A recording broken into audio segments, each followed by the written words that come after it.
Could you start off by telling us a little bit about yourself and your childhood, please? Okay, so about myself, born and raised in London. About my childhood. Uh, it's odd because I was raised by a single mother. Didn't really know my father until much later in life. And with my single mother, she was dealing with her own mental health issues. She became, I think at 2. I don't know exactly what happened, but something happened. Well, my mum and my dad, I think a heated argument broke out. Social services and the police had to get involved. I found myself in a foster home from 2 to 4. But from age 4, my sister and I, we were together. Age 4 till 9 with my mum. But she was battling with her own mental health, with her studies, college studies. And she was, I think social services were almost like vultures waiting until she had a breakdown when I was 9. And that's when social services swooped in. And they didn't, well, they made no, there was no, they made haste. And then moved into a foster home. I think that was crazy because although the woman was Christian, the image of Christ that she projected was not the same. It was like Christ is supposed to be both love and truth, both justice and mercy. And Christianity was weaponized. It became a threat even. How so? In a household where most of her commands were coming from a place of anger. And it was her will being disguised as God's will. Could you elaborate a little bit more on that if you don't mind? Almost like we're forced into religion, or else there was always the threat of hell. Also a very angry persona, very unforgiving, very spiteful, very it had to be her way because it's for God. And it was never from a place of love and truth, always from anger, resentment, fear. How do you think that shaped your views on Christianity? When I was eventually 14, I think when I officially became atheist, but I couldn't voice it until 18. And it made me, at the time, think that because it was a weapon, because it was used as a weapon, it made me feel like Christianity was a control device. It was something that people used to control people. So I stopped believing in it because I believed that it was something which was harmful and people only hold on to it to harm others. Which is, I'll talk about it later. How did you feel like that started off your journey with religion? That became, pushed me away from it. And what the interesting thing is that started looking into Buddhism, started looking into Islam, only because they told me that, Isa, Jesus, they paint this image of peace, love, harmony, and they say, oh yeah, Isa is the same Jesus in Christianity. But it's not until you're deep in it that you realize that it's mostly ritual, not relationship. So I know that they talk about the oneness of God, which is, in Christianity, God is one, but he's also Trinity. But then they deny the divinity of Jesus. They deny his sacrifice and why he came to earth in the first place. Are you talking about Islam or Christianity right now? Islam. Okay. So they deny the divinity of Jesus. They deny the fact that he is the embodiment of God's promise. Heaven and earth. God and man joined as one in eternal harmony. And it now becomes, I went from one religion based on fear to another one based on fear. But a lot of my friends at the time were Muslim. The thing is that they preach, I think they enjoy seeing someone else convert, but they don't practice themselves because it's a sense of, forgot exactly how to describe it. But it's like to see them convert, to see someone else convert, it's a pride thing. So it was something which made them proud, but then they themselves, a lot of my friends still drank, still smoked weed, still skipped prayers.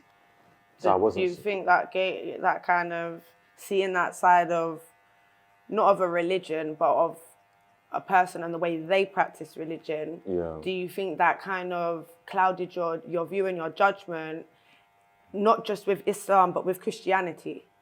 I think in both cases, because it's mispractice of a religion. Yeah. In that way. And I think hypocrisy is, well, damaging, more damaging than it seems. Because I think for me, it became something which I believed I was taught to recite. But when it came to actually practicing it, I was in a position where I was denying the fact that I don't really believe. So it was like I was saying I believe because it's the righteous, well, we're told that it's the righteous thing to do. But deep down, I knew that I didn't believe it. But I had to cover up the fact that I didn't believe it, what I felt. So now later with life, how would you say your views are on religion? With religion, which is more recently, which is powerful, is how we had, well, the law, righteousness, how the practices are supposed to lead us to godliness. And with religion, I realized that it's not just the practice, but also the relationship with God and projecting that relationship in, with others. So God's love is, it's not just something we talk about, but something that we share here on this earth. So just for the viewers, would you be able to tell us, like, what do you practice now? I practice Christianity, yes. So what would you say brought you back to being a Christian after it being weaponized to you as a child? What kind of healed that relationship and brought you closer to God in the form of Christianity? Most powerful one this year, I'm going to a trip called Encounter. Started with a guy I knew called Adam, who was, we met at a dinner, community dinner. And at the time, he was just a guy, but he invited me to his church, I think it was last September. Eventually, I started going to East End Church, and it wasn't until this year that I went on to a trip called Encounter. And that's when I really felt Jesus' presence in me. Earlier this year, I was an alcoholic, drinking a lot, much more than almost every day. I was working, but also drinking after work almost every single day. And on weekends, when I didn't work, it was even more. Went into after Encounter, that's for some reason, my addiction completely disappeared. I didn't have any cravings. And for the first time when I came back from that trip, I went into a shop and I didn't have that urge to get a drink. And that made me realize that a powerful transformation had happened over that trip. 100%. It's only 5 days, and it made me feel like I was filled with something which I was chasing after a feeling with alcohol. And after I came back from that trip, the feeling I was chasing after was there without the alcohol. That's amazing. You should be really proud of yourself. What do you feel like in that trip made you say, right, I'm gonna go back to Christianity, like I'm seeing it in a different light? Like, obviously you see it being mispracticed, so do you feel like it's because you're seeing it be practiced in the correct way? Oh yes, but also on that trip, sense of community, like not just people, as in we all came together. We was from London, but there's people from different parts of England. And within those 5 days, it felt like I'd known them almost forever. And that was the weird thing, that although I was going to church on and off, it weren't until I had a week because in that week I would have been away from work, away from London. It felt like a completely different experience. And it was 5 days, but it felt like, I think that's the feeling of, as they call, eternal love, where even if you don't know someone, there's that strong connection. And it's only a connection I could describe as like a soul connection. Yeah, but I know that with addiction and connection, they say that connection heals addiction. And that's what I felt, a connection that made me feel like there was a sense of being a part of one body, a natural sense of being a part of the community. So do you feel like, what led you to alcoholism stemmed from your trauma as a child, with religion being weaponized against you, obviously with like what you went through with your mum's mental health, being in the care system? Do you feel like, because a lot of children, when they're in the care system, become alienated from their family and their communities that they're so used to. Do you feel like this gave you that sense of, I belong somewhere, that belonging? Yeah, but also I feel like trauma does disconnect people from the true, I was disconnected from my true self, and I felt like I had to perform. And I think that's I think that's what turns people to addiction in the first place, trying to take away that coldness. And for the first time, I felt a warmth which was undescribable. But I had no. That's the thing. People, that warmth, where once that warmth is taken away, people, I as well as others, can spend a long years trying to chase that feeling, never to find it, not realizing that that feeling only comes. Well, first it comes from God's love, because God's love is eternal, and then God's love moves through people, and that's the thing where. When God's love is moving through people, it's always relational love, not transactional love. How old was you when you started battling addiction? If you don't mind, would you let us know what your addictions were, if there was more than one? Two main ones. I think alcohol addiction started at 18. Odd one, pornography addiction was damaging. That maybe 13, 14. And then how long was you suffering with alcoholism for? 11 years. And when was it that you, obviously we know it was when you went to Encounter, but what was it that, what age was it that you just decided I'm done? That was it. Well, 29 now, and it was 2.5, well, coming up to 3 months. So 3 months ago, end of June. So end of June, I would have given up alcohol. And, well done. It's only been, at the end of September, then it will be 3 months in total. You should be proud of yourself. Every day is a step in the right direction. Yeah. And in terms of the pornography addiction, how did you manage to, identify I've got a problem, and how did you manage to address it? That was the odd thing. I didn't think it was a problem because I think it was normalized until I started seeing things on social media called NoFap, semen retention. But although I knew it was a problem, it was very hard to escape. And again, Encounter was where a lot of my Encounter was alcoholism and pornography addiction both went out the window. But before that, it was. I knew I had a problem because my energy levels I was constantly struggling because I think that actually, I know some people say it's a myth, but you actually feel your energy levels change. You feel I felt myself constantly battling through work, constant caffeine, constant junk food. But is that what you, did you get diagnosed with a pornography addiction, or is that just something that you self-identified? Self-identified, yeah. And you feel like those were the main reasons that you had a pornography addiction? Like, those were the main effects? Those are the main effects. I think in general, it turned me into someone who was socially anxious. And I felt very disconnected from God. As in, I know that Paul talks about that, how it's abusing the creative power that's given to us can be destructive. So would you say that, like, when you had this addiction, it's obviously, this is something that isn't really spoken about. It's very interesting. Thank you for sharing it. But would you say that, like, when you was going to complete, like, your work tasks, would your mind, like, thinking about that? Oh, yeah. And that's what you would say, like, your mind was kind of, like, deviating maybe in other areas because you were constantly thinking about that? Or is it because you were just doing it too much? Sometimes the distraction would be very strong.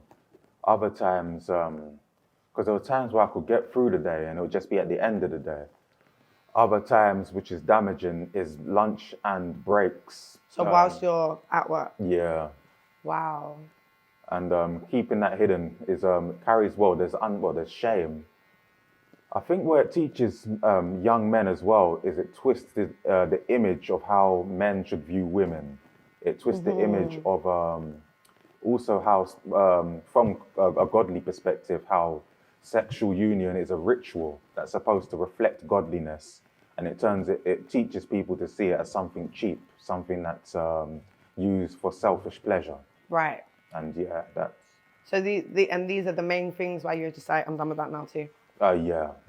It's really good. You should be proud of yourself. You've been on a very big journey, you know. Is there anything else you'd like to share about yourself? Quite a lot.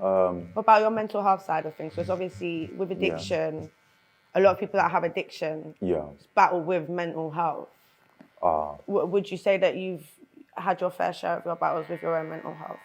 Yeah. That's how I was 12 when I first was using I think it's called CAMS. And when I went to CAMS, it was, this is a problem where a lot of social workers, because it looks good on their records, they would shove a troubled kid into a therapy service. And I felt like I had to turn up. And sometimes I felt that my therapist in particular was quite manipulative. From 12 up until 20, I was kept in the service and there was no visible improvements. And that was the most damaging thing, that trying to get out is hard. Because even if you say you're not happy, I say one thing, the therapist says another thing, and people are going to take the side of the therapist. And you feel like you're trapped because you're trying to prove, well, I'm not surprised. You're trying to look for a way out because you know that it's harmful. On paper, it looks good. On paper, it looks like they're helping you. But when you crush someone's autonomy, someone's sense of self, someone's sense of personal control, and they say it's for your own good, it really hurts you as an individual, and you lose your sense of self-confidence. And I think it affects your ability to trust, because you feel like people who tell you that they're going to help you are going to use that to control you. Especially with, when they want to make themselves look good. In that process, they're suppressing your voice. So what they're in effect, in a way they're doing is actually suppressing you and not teaching you how to, identify what should be a safe space and feels like a safe space, and to be able to speak about, what's going on in your life and why you feel the way you feel, or as a child, maybe acting out the way you're acting out. Yeah, that was the damaging thing for me, because mentally, you try and make sense of it mentally and you don't know how to put it into words back then. But emotionally, you can feel that these people are, when someone tries, well, it's transactional, as in you're not giving them anything physically, but then it's like they're helping you, but they expect praise and respect in return. Right. And there's a dominance there, as in they don't see you as an equal. They're the adult, you're the child, and automatically it's like you have to bow down to them, not physically, but there's you're there to serve their ego. How long was you did you continue mental health services into your adult years? I think I broke away when I was 20. I broke away. Came back when I was, I think it was 2019, 2018, 2019. So I would have been 24, 23, 23. So from 23 to 24, I would have came back to the mental health services. There's therapies, but it's very limited. So you get a limited amount of sessions, and the amount of help that I needed, it helped me to a certain extent, but it didn't go deep. And I think the most, in work, that's a big problem, where you have mental health problems, and in work, they don't always empathize. They see you as a liability. 100%. And although there was occupational therapy, again, that's very limited. And although there's psychiatrists, they don't see you the same way a psychotherapist would see you. You see them every 3 months. They'll give you prescription medication. Mm-hmm. But other than that, it was very little involvement. I ended up going to Reset. I was referred to Reset with alcoholism. It helped in a way, but I don't think that it helped me, because my problem was much deeper than what they could see on the surface. And although Reset was very helpful, I think that with people who are dealing with very deep problems, they're going to need a lot more, something that goes much more deeper, something that goes into the heart. Mm-hmm. Like an individualized kind of based therapy where it's tailored directly to your needs. Yeah. And where they actually have to sit down and pay attention to what you're saying. No, 100%. You've been on a quite a big journey. How would you feel like now you are today, like in this present moment with your mental health and your journey? Like, would you feel like, I've come on leaps and bounds and I'm heading in a more positive trajectory now?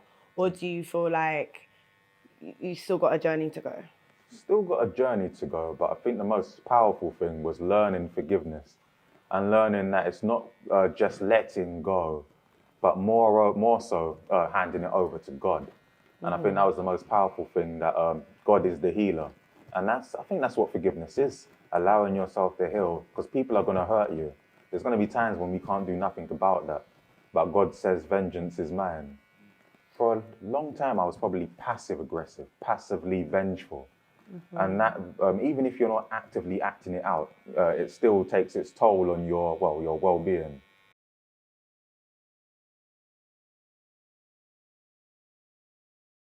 So tell me a little bit about, when you was in care, what your experiences was like, especially being like a young black man in care. Say that, most harsh thing was with my sister that I grew up with.